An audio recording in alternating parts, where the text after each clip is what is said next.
el fallo de inyector. Aquí, en este cable es que está.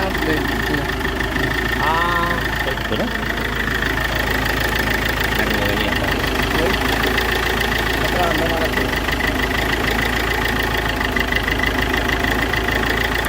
Vamos a sacarlo. al moverlo, a ver, muévelo.